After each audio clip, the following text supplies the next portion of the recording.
When each one of us comes to this floor after we're elected, we raise our right hand, put our hand on the Bible, and take an oath. Each one of us take an oath to defend the Constitution of the United States. We do not take an oath to reform health care. When we take an oath to defend this Constitution, we better take that as a solemn oath and think about whether we're violating that oath. Republicans couldn't find anybody else to give the solemn oath speech today. Had to be John Ensign. Same John Ensign who's currently under an ethics investigation for cheating on his wife with his staffer, whose husband was also his staffer, and then Ensign fired the mistress and the mistress's husband and then had his parents pay them like $100,000. He's the respect our solemn oaths reminder guy for the Republican Party? We better take that as a solemn oath and think about whether we're violating that oath. We ought to. We ought to. The amazing thing about Republicans choosing John Ensign to remind folks about the solemnity of their oaths is that they didn't need to pick Ensign. What Ensign was trying to do here was get the Senate to vote on whether a mandate in health reform is unconstitutional. He was raising a constitutional point of order. But he had a co-sponsor who could have made the case for it on the floor instead of John Ensign. His co-sponsor was South Carolina Senator Jim DeMint.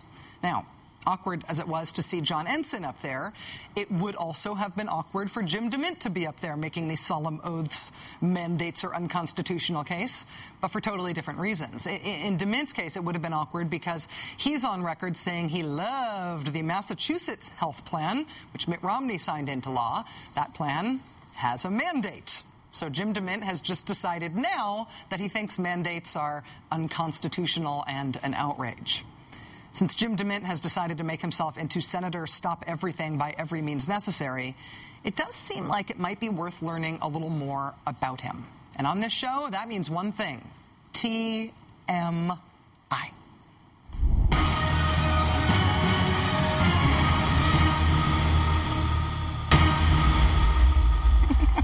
All right, Kent, Senator Jim DeMint, what have we learned? Hi, Rachel. You know, of all of the staunch conservatives in South Carolina, Jim DeMint is the South Carolina-iest. Okay. Take a look. South Carolina Senator Jim DeMint is the most conservative member of Congress. Wait, more conservative than John Shadegg? We're getting full-on Russian gulag, Soviet-style gulag healthcare. Or Virginia Fox? More to fear from the potential of that bill passing than we do from any terrorist right now in any country. Or even James Mountain Inhofe? In the recorded history of our family, we've never had a divorce or any kind of a homosexual relationship. Yes. According to the National Journal rankings, Jim DeMint is the most conservative, even beating out fellow South Carolinians Lindsey Graham and Joe Wilson. So how did this 58-year-old former businessman rise to the top of the charts? Fundamentals.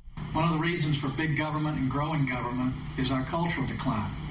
And one of the reasons our culture is declining is because of a lot of government action. Got that? In his worldview, big government and cultural decline are locked in a tag team cage match against freedom.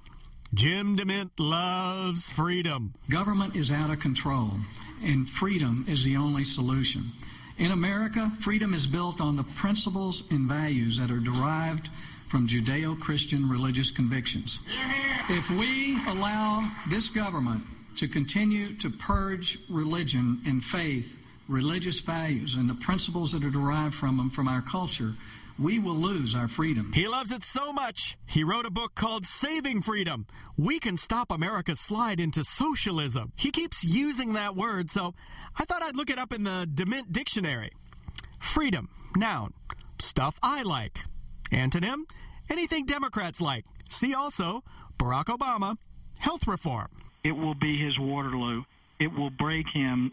Hate crimes legislation. Hate crimes actually has nothing to do with crimes or with hate. Unions for transit workers. Collective bargaining would standardize things across the country, make it much less flexible, much harder for the agency to adapt to changing threats around the world. Medicare, non-privatized Social Security, climate change legislation, Supreme Court Justice Sonia Sotomayor, stimulus funds going to hiking and biking trails, and that's a very short list. And how would he feel about a gay president? Quote, "It would be bothersome to me just personally because I consider it immoral. Gay people make freedom cry." Jim DeMint even wants to get rid of some Republican candidates who don't love freedom as much as he does. We need some people with courage and vision right now, and the people who are willing to take risk and stand up against these forces that are pushing us more towards, I think, are socialist type of ideas. Jim DeMint's freedom lust extends so far that he defied the official policy of the U.S. to go meet with the president of Honduras, who was installed in a military coup. Military coup. Freedom-y. A friend of freedom is a friend of America. Our commitment to freedom is not confined to a culture or a continent. See? There's the F word again. And that's how Jim DeMint earned his #1 ranking, by keeping his eye on the ball. It's that kind of focus that has some Republicans thinking this way. If you're wondering, the shirt costs $14.95. Freedom isn't free. Jim DeMint.